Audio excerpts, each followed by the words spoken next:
everybody, Robert Dunt, founder of ArtTop10.com, and I'm here today at what is actually a fascinating exhibition, All Too Human. It's got Freud and Bacon's name in the title as well, but it's actually got a most amazing selection of paintings, basically figurative paintings, sort of British history of them. This is room 1, the raw facts of life, which is quite interesting. Brings together a selection of each artist's work from a moment in their career. Bombo, Walter Sickert, Lucian and Stanley Spencer all worked or exhibited in Britain in the first half of the 20th century. Let's have a little look at the pictures. So you start off with like one of these wonderful, this really sort of darkened room with the figure inside it. Fascinating. Moving on to more. And you begin to get a sense already that this exhibition's actually going to be pretty cool. It's actually quite interesting to have maintained such a sort of real sense of figurative painting, and more interesting than that, I actually dug out all these fascinating things I wanted to see for years, like these David Bombergs. I mean, people like Bromberg, he was like a real sort of stake in the ground of sort of classic British painting, which obviously these days, and obviously you got like a Stanley Spencer here, obviously these days everything's gone a bit more contemporary. You have less, I suppose what we would say, these people like Bomberg, they're very, I think traditional is the wrong word. They've got a lot of grounding to what they do. They're quite keen to have a sort of sense of, you feel like there's gravity, there's sand, there's a world beneath their feet that's quite firm, and they're really concentrating on working with that. Sorry, this is another Bomberg here, self-portrait. Lovely colours in that. Look at all that wild brushwork at the top. Fantastic. And then if you come over here, this is another Bomberg. It's got a lot of lovely brushwork in it as well, but then you've got that lovely little bridge at the top just lurking there. Very neat. Of course, as I said before, over here you've got one of these Stanley Spencers with that sort of weird, intense vision of it. That was Patricia Priest. And then over here, I think this is Patricia again, but this time as a nude. You've got even more strange intensity to her. Fascinating paintings. As I said, these people inspired generations of painters that follow them, and that's absolutely true. They established important precedents in their approach to painting, which I think is correct. And then you've got Soutine over here. It's quite intriguing to see these Soutines. Look at them, they've got a weird sense of meat. The butcher stool.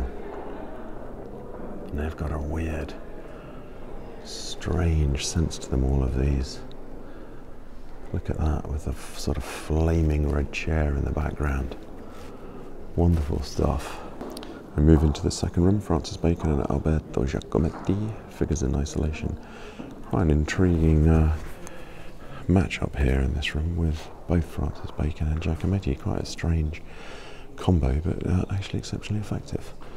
I wouldn't say my taste, obviously taste is not a great thing to bring into looking at paintings. You want to try and avoid having your own taste. Francis Bacon's are not to my taste, but this is a really good one. You've got that really strange sort of carriage with these horses in it, and then this sort of blood red thing, which could be a hand. It looks like a sort of coat or a person in a chair, but from a distance it looks really weird, like something totally different. Amazing sort of way of melting between the two things. Got one of the more classic sort of screaming Bacons in a chair. Keep you awake at night? Perhaps not. Look at those teeth. Well, he's got good teeth in his pictures, because obviously he loved looking at books of dentist books of people with all their teeth that have been injured. That's a different Francis Bacon, that one. That's quite a different sense to it. You got one of these more classic ones with the dog over here. Quite interesting. There's quite a sense of space within them, even though they've always got this weird otherworldly sense. There's always something quite. They're always quite located actually in a space. Like even this one here. Person's head has got a box behind it. It's interesting to think of somebody here. Everybody thinks of sort of horror and trauma. Space was actually quite important within those paintings. And then you've got the Giacometti there, with a lovely shadow behind it. Interestingly, Giacometti talked about coming out of a cinema, I think, and seeing all these people elongated. So there's another sense of space. It's interesting, the sculptures actually maintain a sense of space of how they were seen, which I think is quite extraordinary. Moving into this room, this is F.N. Souza. It's quite interesting. Souza painted powerful figures whose references spanned a wide range of sources, from early Renaissance paintings to photography, expressing feelings and anxieties of the post-war era, as well as reflecting his own personal anguish. It's quite interesting to see these paintings in here, as they could easily have been forgotten by having too much of a sort of, white male vision of British figurative painting. So it's actually really good to see these, and they're quite fascinating. Focuses on his work from the mid-50s to the mid-60s, at a time when he lived in London. And they have got these strong black graphic lines. Interesting combination of things like saints, businessmen, naked figures, all inhabiting this world shaped by loss and desire, as well as spirituality. Lovely combination of things in there, isn't it? Quite fascinating. Look at these other ones over here, extraordinary paintings. Love these weird eyeballs, amazing. Look at that, sort of Picasso-y, but not. Really satisfying about that picture. Sort of got quite a sort of heavy iconographic sense to them, those people. And this one actually is very Picasso-y in a way, but also not. I like the yellow gold bangles. Quite intriguing. There's room 4, which is actually genuinely fascinating, because this has got a lot of William Coldstream paintings. William Coldstream was renowned for, this is him here, William Coldstream, and there's another one over here, is renowned very much as being a sort of very careful, objective painting of real life. And he sort of started off that Slade school sense of painting carefully what you see, which then developed from paintings like this into artists here like Yiadom-Boakye, who sort of took that aim of exactly examining what you see and intensified it even further. And there's another Yiadom-Boakye here. Plus there's an absolutely fascinating early Yiadom-Boakye over here that I've never seen before, which is so much more similar to the Coldstreams, even though it's already beginning to show his own sort of development of these flat sections of space, really sort of carved, almost like a carved painting. Extraordinary picture. It's very interesting to look at that in relation to these William Coldstreams, because I've wanted to see these paintings for ages and got them in a book, but it's quite extraordinary to actually see them. You have got all these marks where you can see he's been trying to work out how to paint, and he's measuring, as he is in a way painting a very sort of accurate representation of what's in front of him. But of course, you can't really paint on 2D a version of what you see in the 3D world. The whole thing always falls apart or goes into chaos. And what he actually said is that after a while of painting, he became obsessed with this kind of mathematical relationship. And I think although that sounds quite dry, I don't think it's meant to be. I think there's a sort of quite emotional, strange relationship between trying to paint what he's actually seeing in front of him, and then trying to overlay on top of that this sort of almost golden section sense of order that he's trying to bring to these paintings. And it's a little bit like, by concentrating and working on reality as hard as he can, everything actually drifts into something that's hyper-real, less real, or in a way opens up new boundaries and territories of what he can see. This model became his wife eventually. But it's interesting, I think there was I was chatting to the curator a moment ago, that much of this is about different ways of seeing, and you begin to see the real subtleties in the different way you can see, as you've got this Yiadom-Boakye here, where you've got one way of seeing with the slabs and hunks of space, and then you go over here and you've got William Coldstream, who's got a different way of looking. But if you think of all paintings as manifestos of different ways of how you can see.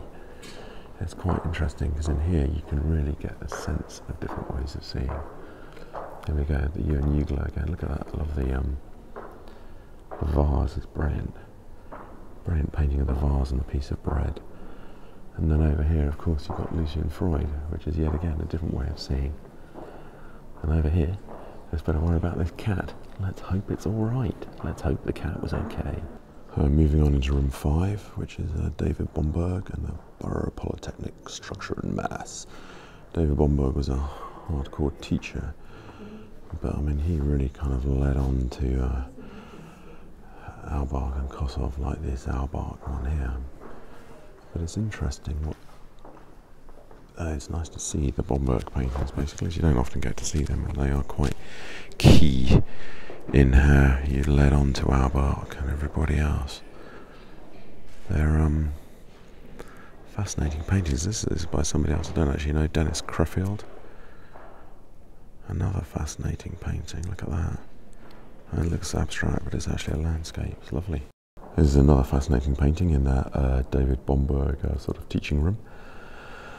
Dorothy Mead, reclining figure. They have got this real structural sense to them, haven't they? And I think, as it say, the way Bomberg taught in life drawing classes and the commitment to drawing outdoors attracted a number of young and eager art students, such as Kossoff, Auerbach. It's interesting because these days, drawing outdoors, any of that, it's just irrelevant to art school experience, pretty much. Well, apart from like where I went, City and Guilds and London Art School, which still has quite a sense of those traditional things. But I think it's silly to just abandon all that stuff, because it is, you know, a lot of painting and art is about our relationship with the world and how you see it. It's particularly how you see it. So if you're not drawing or looking at anything, it's quite hard to see where you're coming from. It's not just all theory. The theory, I suppose what is great about an exhibition like this is like the theories and ideas, the different ways of seeing are born out of people looking, not just thinking. I think it's quite nice to have thinking and looking mixed together. That's what makes it more exciting. Here's a nice Leon Kossoff, like this little one here. Early morning, Willesden Junction. Look at it, got fantastic sort of scrapey hunks of paint lurking on the thing. Brilliant. Room 6, and we're fully into Auerbach and Kossoff now. This is actually a really good room. I've seen loads of paintings by them, but these ones are actually really good examples. I like this, Auerbach. It's got a nice sort of flowing, crazy trees. And as they were saying, I think both Auerbach and Kossoff like heading out, seeing these places they look at every day, places that are near to them, like this chimney in Mornington Crescent. On a winter morning, they like going back to places they know, go out there each morning, do some little scribbly drawings with felt tips, come back into the studio and use what they've found that morning to readjust the painting. Sometimes they scrape the whole painting down. Once I had enough money to buy more and more paint and keep redoing it each day, but before that they just keep building up. That's why some of those early ones are so heavy with paint, because obviously it's so unbelievably expensive oil paint that you just cannot bear to throw it away, basically, unless you're very, very successful. And all these are really good Auerbach examples, basically. Look at these weird, gigantic, crazy people wandering downstairs. That weird, sort of slightly horrible green in the background. This one here, looking towards Mornington Crescent Station at night. It's a lovely one. You've got quite a night-time sense of view to it. This absolutely mental Leon Kossoff with a giant flying cathedral, or whatever it is, shooting off the top of the canvas. And this is a really cool painting of a swimming pool by Leon Kossoff. Always like that one.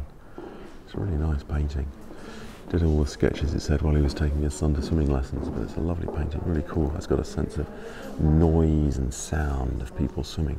Great stuff. And that takes us into room 7, Lucian Freud in the studio. So this is a big room of Lucian Freud's. It's a really good room, actually. It's got quite a good collection of stuff in it.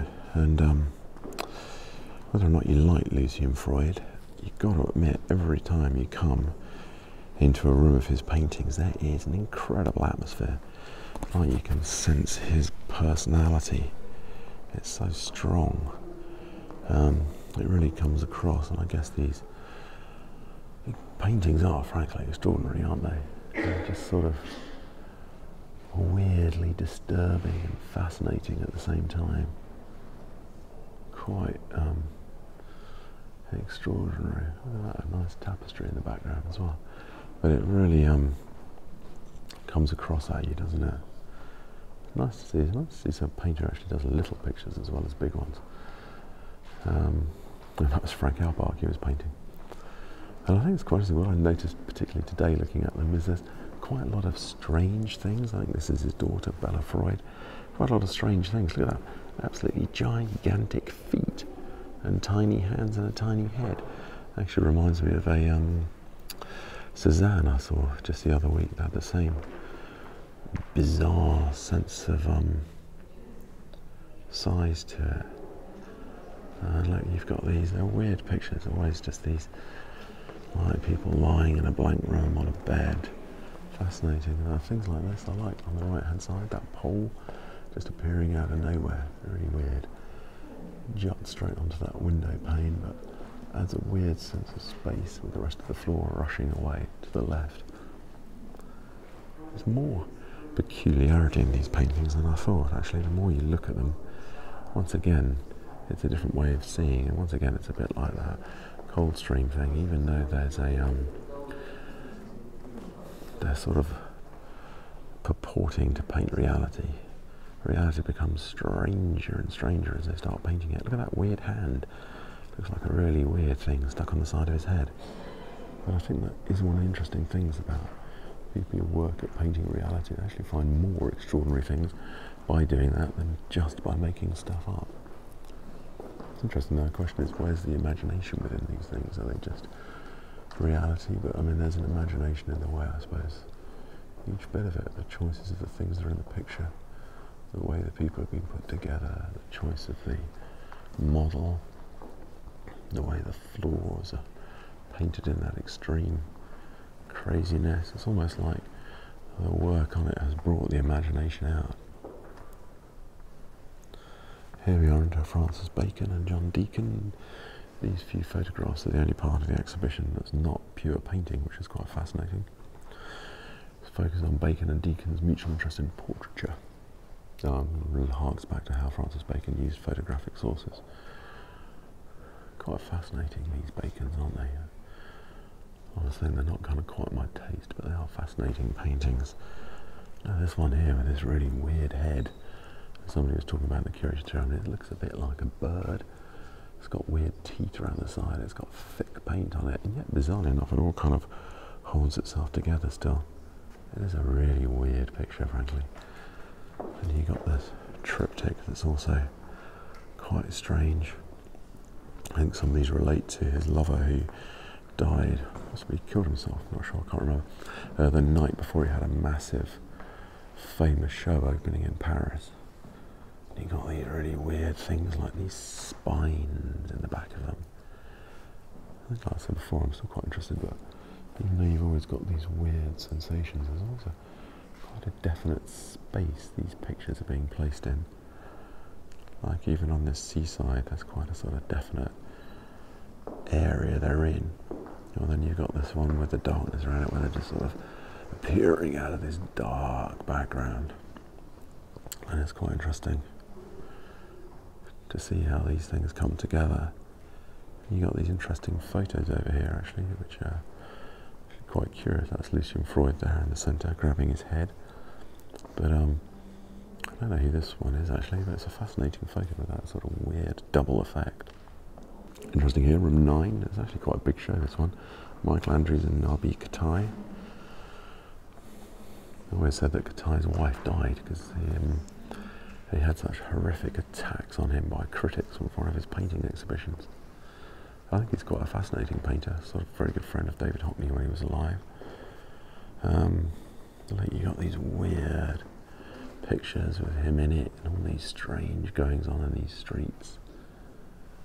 Really weird pictures, but quite fascinating. I hadn't seen this one before actually, this RB Kitaj. This one's quite interesting. You got that sort of quite sweet painting of a seaside on one side, and then you've got this more sort of narrative section going on the other side. Quite fascinating. And then here we go, you've got a bit more of these are the Michelangelos with a bit of Lucian Freud lurking in the middle of that bit there. This is probably the most well-known Michelangelo's painting. Once again, interesting to see these things dug out of the collection instead of being hidden away. And then we've got this one over here, this crazy staircase going around, which is quite funky. But fascinating, very, very interesting, all these things. I mean, you forget just how nicely some of these bits are actually just painted, like this landscape bit in the background. Look at that. Some of that sort of dark viridian smeared on, you can see through, and other bits not smeared on. Different senses of colours. I mean, it's just you can really get a real sense of the paint being used beautifully. It's fascinating. Absolutely fascinating. And as we move on here, past this Kitaj painting, I think it was about his wedding, got loads of people in it, like Hockney. Then we're into Paula Rego. Paula Rego, obviously, cracking British artist. Lots of stuff about. I mean, she addresses her desires and fears and confronts memories of personal events, dramatising and vividly depicting them. As it says on the wall here, women's lives and stories have often been overlooked in art as a historically male-dominated activity. But Rego places them at the centre of her work. Interestingly, women are portrayed as undertaking a variety of activities in a broad range of moods and temperaments, as victims, culprits, carers, passive observers, and sexually charged creatures. It's interesting as viewers were drawn in to become complicit in an unruly world, shaped by patriarchal power. I mean, there's stunning paintings, obviously. They've got quite a weird sense to them as well. I mean, look at this one. Bride. There's a weird, sort of frightening, scary bride sense in that one, isn't there? That weird position in this one. The betrothal lessons, the shipwreck after marriage, a la mode by Hogarth, or a sort of redone of Hogarth. But it's quite a strange, large and strange painting with all these different sections to it. It's interesting, they're beautifully painted. And there's a lot of narrative within them, loads of different little things taking place in the background that I hadn't spotted before. You can spend quite a long time looking at these, actually. Enveloping yourself. Room 11, Identity, Self and Representation. This is some more of the younger, more contemporary artists. And so, I mean, you've got this Saville painting here, which I think I probably saw in some Sensation show a while ago. It was a cracking painting, huge painting obviously, but it's really good with a reflected head.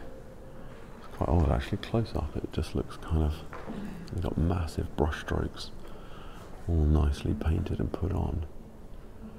Actually looks quite a peaceful close up, and when you move away it kind of becomes more disturbing and more strange. Really weird picture, especially with the sideways head. This is Lynette Yiadom-Boakye, Coterie of Questions. Quite interesting, nicely painted. Nice colours in the background, good pink shirt, comes out really well on the phone. And over here you've got some more pictures.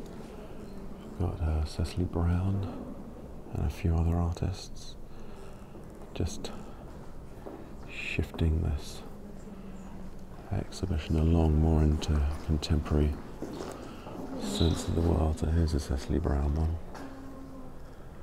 Boy with a cat. Got quite a kind of crazy, funky, swirly sense to it. And this one is, yeah, it's also Cecily Brown, another one with kind of a quite swirly, crazy sense to it. That's really cool. So it's an absolutely fascinating exhibition, extraordinary selection of paintings actually. Really interesting, and I love the idea that it's giving you different ways of seeing, showing you different ways of seeing the world. It's really cool. So I think that's quite an extraordinary thing. That's what painting should be doing, you offering up different ways of looking at the world. And here you've really got it, all these varieties. Obviously this last one doesn't have quite that sort of gravity, or what would you say, consistency of vision as the other ones, because there's a variety of artists in it, but it is showing it's still pushing on that sense of how to look at things. So overall, I think it's an absolutely fascinating exhibition, actually, with all sorts of pictures I haven't seen for ages that have appeared. Well worth coming to. You're getting quite a different sense than usual, and it's exciting to see all these paintings that you don't normally get to see coming out. And it's brilliant to have an exhibition that's so dominated by painting in a way. It really makes it quite focused and quite interesting, and really does discuss about different ways of seeing and how painting gives you different ways of seeing. And of course that's what painting's about, looking and thinking about the world. So absolutely worth coming to, don't miss it. As ever, like, subscribe, and see you later. Bye bye.